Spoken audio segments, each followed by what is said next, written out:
Emeritus cardinal Telesphore P Toppo का निधन हुआ है और रांची के मांडर के एक निजी अस्पताल में उन्होंने आखिरी सांसें ली है। कार्डिनल तेलेस्फोर पी टोप्पो लंबे समय से बीमार चल रहे थे, लेकिन सुबह 3:45 पर उन्होंने 84 साल की उम्र में अंतिम सांसें ली है। गुरुवार को कार्डिनल तेलेस्फोर पी टोप्पो का पार्थिव शरीर बिशप हाउस लाया जाएगा। हालांकि अब तक उनका अंतिम संस्कार कब होगा ये तय नहीं है, लेकिन 7 अक्टूबर को अंतिम संस्कार होने की बातें कही जा रही है।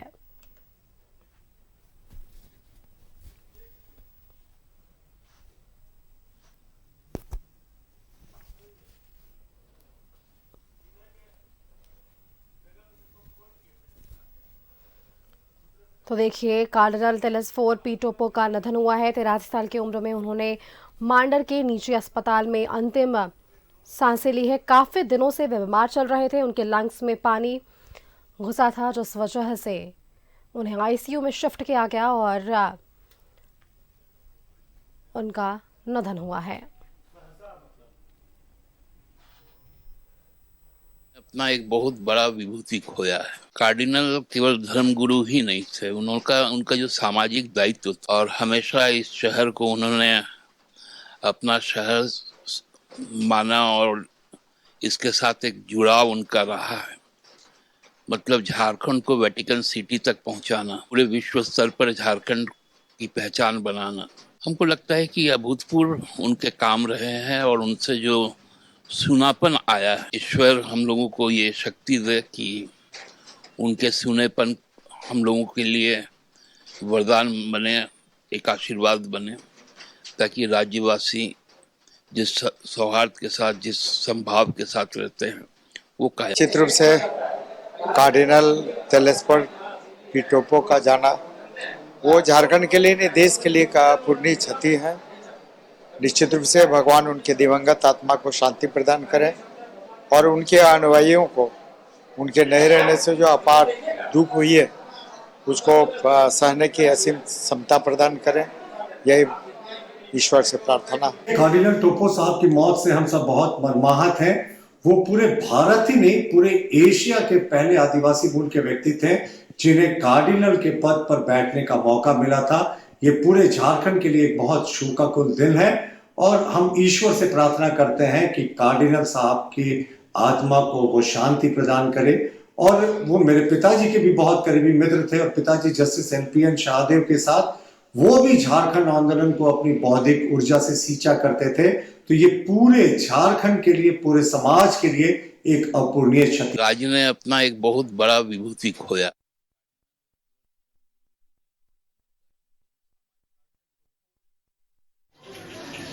की कमी, भले ही वो किसी उम्र में थे, लेकिन आज उनकी कमी फिर से झारखंड जगत में एक धरती का लाल, एक सेवक, पूरी जिंदगी अपने यीशु के चहेते चाहने वाले, जिन्होंने झारखंड में ही नहीं दुनिया में झारखंड का नाम रोशन किया, हम उनको।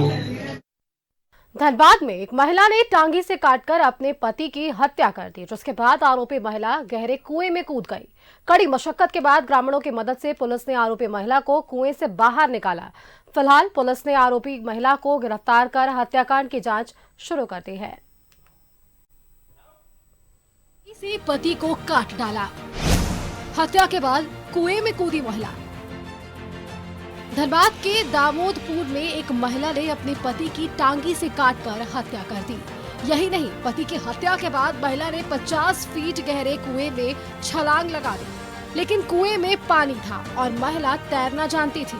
ऐसे में कुएं के अंदर दीवार पकड़कर खड़ी हो गई। इधर हत्या की घटना से सनसनी फैल गई। घटना की सूचना पर पुलिस भी मौके पर पहुंची, लेकिन पत्नी कहीं दिखाई नहीं दे रही थी। हालांकि जब आसपास की महिलाएं कुएं में पानी लेने गई तो कुएं में महिला के होने का पता चला, जिसके बाद पुलिस और स्थानीय लोगों ने रस्सी में बांधकर सीढ़ी को कुएं में डाला, जिसके बाद महिला को किसी तरह बाहर निकाला जा सका। महिला ने अपने पति की हत्या की बात भी कबूल ली है। उसका कहना है कि उसका पति अक्सर झगड़ा करता था। यही नहीं, उसे घर चलाने के लिए पैसे भी नहीं देता था। इसी से गुस्से में आकर उसने टांगी से काटकर अपने ही पति को मौत के घाट उतार दिया। मारी थी? दिल्ली बोल रहा था तुमको नहीं रखेंगे, काम करता था, पैसा थोड़े देता था। अच्छा, पैसा क्या करता था क्या नहीं, हमको बोलता था अपने सीखा, अपना देखो और हमको अपने। सरस्वती का पति अजीत हांसा मजदूरी करता था। उसके 2 बच्चे भी हैं, एक 5 साल का जबकि दूसरा 8 साल का है। रिश्तेदारों ने दावा किया है कि सरस्वती की मानसिक स्थिति पूरी तरह से ठीक है। उसकी कोशिश पूरे परिवार को फंसाने की थी। वो सोची होगी कि हम मरेंगे तो इन लोग को पूरा मतलब खानदान को फंसा देंगे। अच्छा अच्छा, उसका मतलब वही था। अच्छा वही उसका भी। हाँ, उसका बोलना, इसका सोच वही है। हाँ हाँ।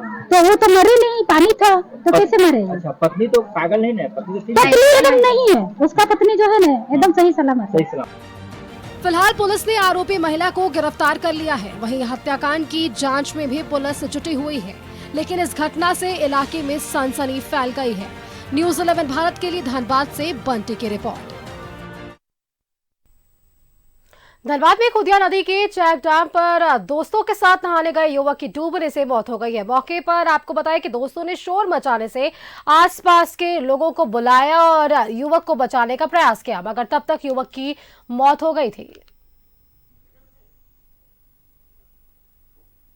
के लिए बहुत ही दुख दर्द की घटना हुई है और उसमें तमाम मान ली यहाँ के लोग मरमाहित हैं और अभी दुख की लहर पूरा समाज में छा गया है। यह लड़का जो है गोरांगडी के निसार अहमद, पिता का नाम अब्दुल रहमान। बोकारो के चास के मुफस्सिल थाना क्षेत्र के नवाडी गांव के रहने वाले विष्णु शर्मा की करंट लगने से मौत हो गई है। बताया जा रहा है कि मृतक जोधाडी मोड़ स्थित सब्जी मार्केट के बगल में अपनी मोबाइल की दुकान खोलने के लिए शटर उठाया। शटर उठाते ही करंट की चपेट में आ गया, जिससे घटनास्थल पर ही उसकी मौत हो गई।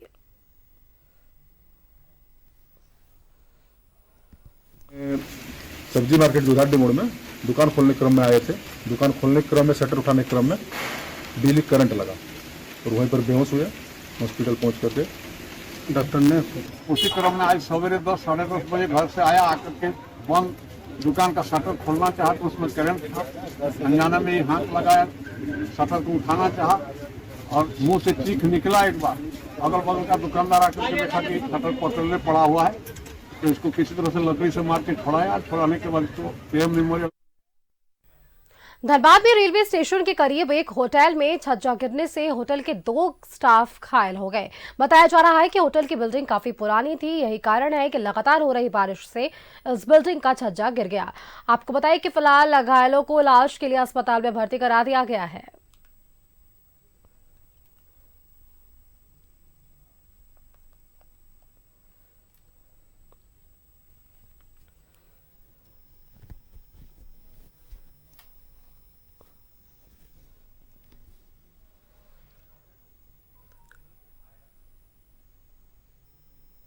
एएसआई और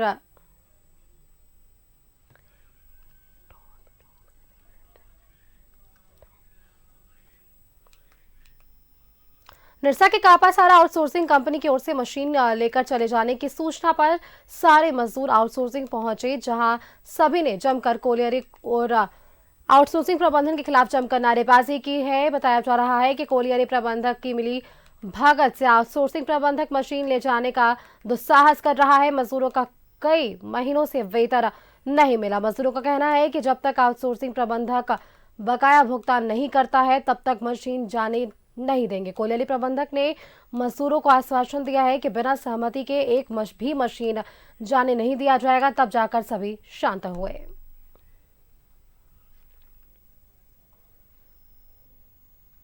और आपका गार्ड का 5.5 महीना का सैलरी बाकी है और एक बोनस और 3 साल का पीएफ नहीं डाला है। तो कल हम लोग को सुनाई पड़ा कि गाड़ी मशीन लेके जाएगा कंपनी। इसी कारण से हम लोग ये जानकारी यहाँ पर ईसीएल प्रबंधक को भी देने के लिए आए हैं कि जैसे हम लोग का बकाया भुगतान जब तक ना हो तब तक यहाँ से कोई भी गाड़ी मशीन ना लेके कोई जा पाए। हम लोग चेतावनी देने के लिए आए हैं।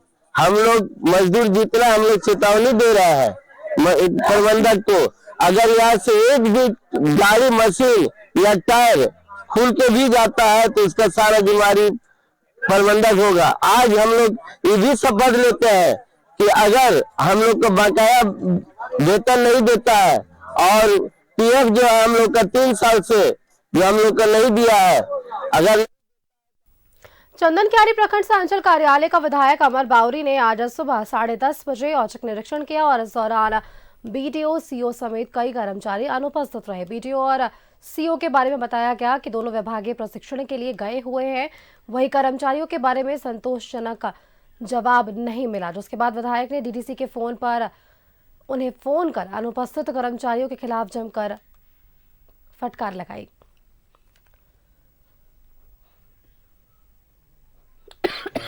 इलेक्शन के ट्रेनिंग में रांची गए हुए, लेकिन बाकी स्टाफ भी यहाँ नहीं देखने को मिला। पूरा ब्लॉक परिसर खाली है, बहुत कम पदाधिकारी उपस्थित थे।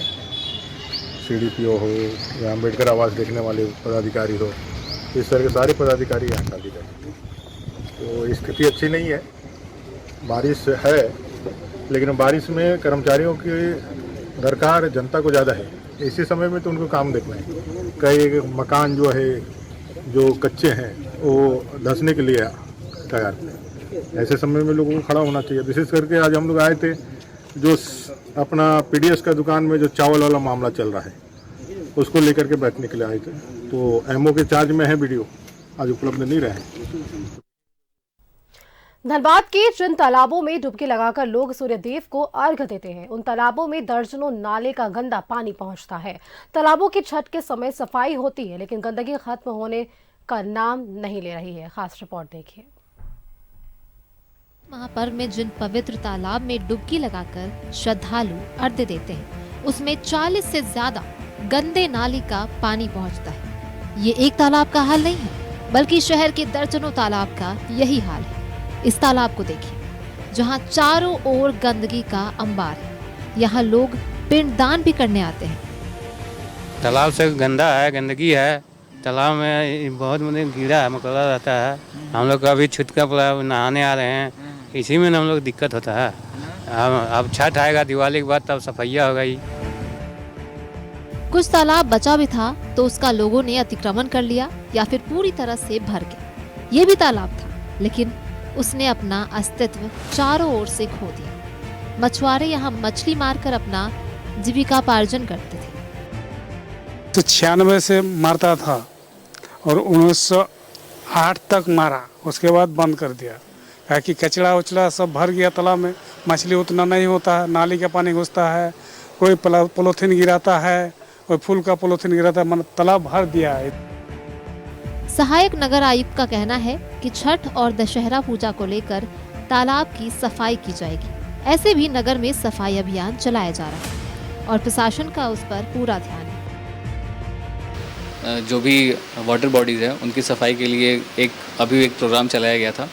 कुछ दिन पहले हम लोग वाटर बॉडीज़ की सफाई हमारे द्वारा टीम के द्वारा करवाई गई, जैसे कि कुसुंदा तालाब है, राजा तालाब है या फिर बेकारबान तालाब है। इनकी एक इनिशियल लेवल पे सफाई करवाई गई है।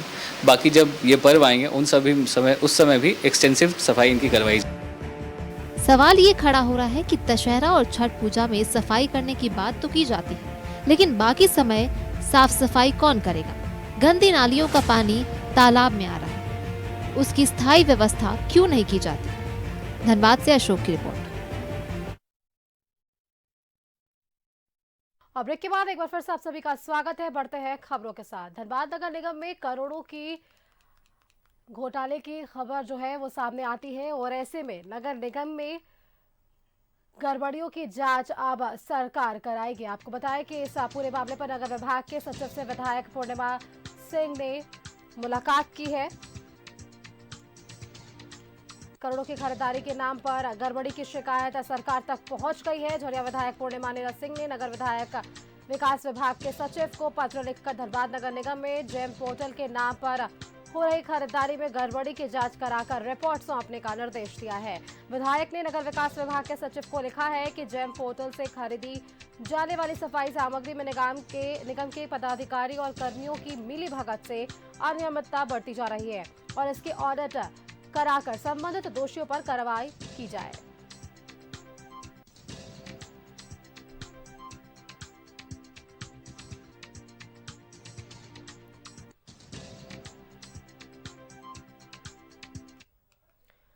धनबाद क्लब में जीता और सीआईआई झारखंड की एक बैठक हुई, जहां उद्योग जगत में हो रही वर्तमान समस्याओं के बारे में सीआईआई के अध्यक्ष संग वार्ता की गई है। और आपको बताएं कि आने वाले समय में चुनौतियों के बारे में बताया गया। इस दौरान जीटा और आविष्कारक डायग्नोस्टिक के संयुक्त पहल से धनबाद से कार्डियक एम्बुलेंस की शुरुआत की गई है।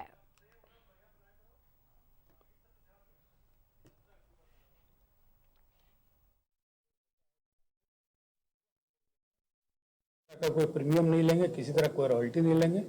इस संबंध में उपायुक्त धनबाद से भी परसों बात हुई है, वो भी इसको जिस तरह से सहयोग हम लोग चाहेंगे वो कहे हैं कि हम भी करेंगे। और एक कोऑर्डिनेशन और एक समन्वय स्थापित हो गया है, तो यहाँ के उद्योग जो एक्सपोर्ट करना चाहते हैं, यहाँ जो बाहर के देशों के साथ अपना समन्वय स्थापित करके व्यापार उद्योग बढ़ाना चाहते हैं, उनके लिए एक सीआईआई एक बेहतर अपॉर्चुनिटी है जिसमें हम लोग जुड़ेंगे।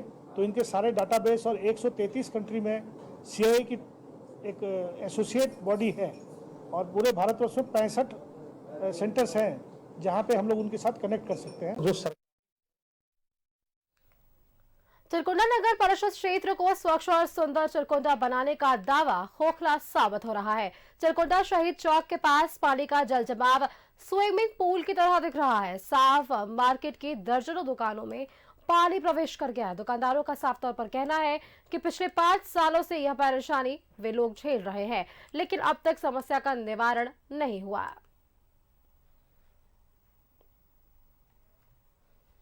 पंचायत में लिखित द्वारा भी दिया था, जिस वक्त चेयरमैन आपका मुरली तुरी भी थे, उनको हम लोगों ने लिखित भी दिया, रिसिप्ट भी करके दिए थे और आज तक इसका कोई व्यवस्था नहीं हुआ। और यहाँ पर कोई नाला नहीं होने की वजह से ये मार्केट में हम लोग को पानी घुसता है और रोड का सारा पानी हम लोग मार्केट में आता है। परमानेंट कोई सोल्यूशन निकालना चाहिए। आज हम 4-5 साल से बहुत परेशान है। तो दुकान पर जो है ना, करीब करीब पानी में हम लोग हर साल 3 बार 4 बार हम लोग को पानी में डूबा रहता है। 1 हफ्ता तक पानी नहीं निकलते, कोई तरह का ये नहीं है। नगर पालिका का कई दफे हम लोग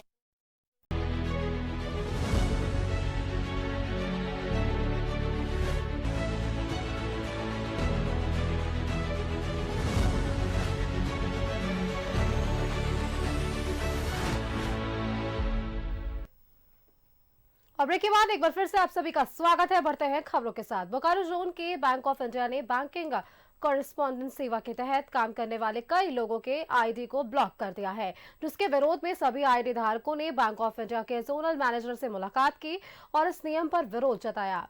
आईडी धारकों का कहना है कि हमने विपरीत परिस्थिति में काम किया है, लेकिन बोकारो के जोनल मैनेजर अपनी मनमानी कर रहे हैं।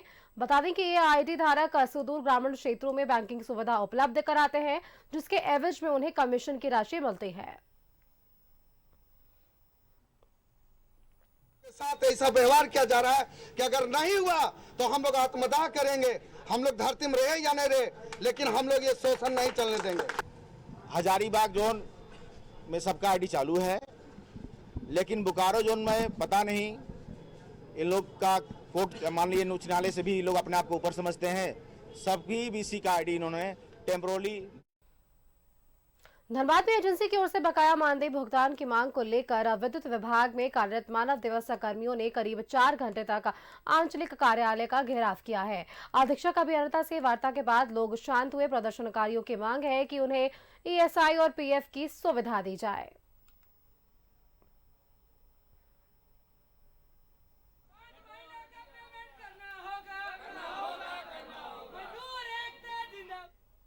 और गोमिया में पिछले 5 दिनों से रुक रुक कर हो रही मूसलाधार बारिश बलुआ गांव के लिए आफत लेकर आई है।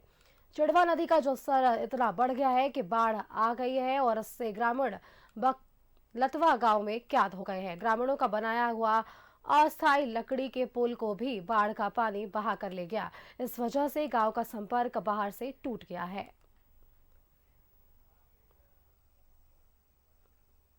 बहने के बाद यहाँ का लतवा गांव है, इसमें कुछ आदमी इसी पार रह गया तो कैसे जाएगा, तो चला गया जहाँ जहाँ रिश्तेदारी है वहाँ वहाँ चल गया आदमी। और जो आदमी अभी बहुत समस्या है, अभी कहाँ जाएगा, अब आदमी मुसीबत में पड़ गया है। हम लोग लकड़ी का पुल जो बनाए थे, एक बार नहीं दो बार ही बनवाए। सब ग्रामीण मिलकर रात दिन एक करके बनाए।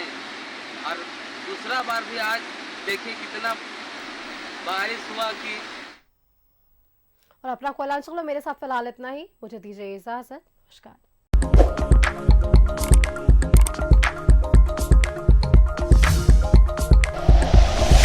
Like and share videos, subscribe करें हमारा चैनल और प्रेस करें बेल आइकॉन। न्यूज़ 11 भारत, सच है तो दिखेगा।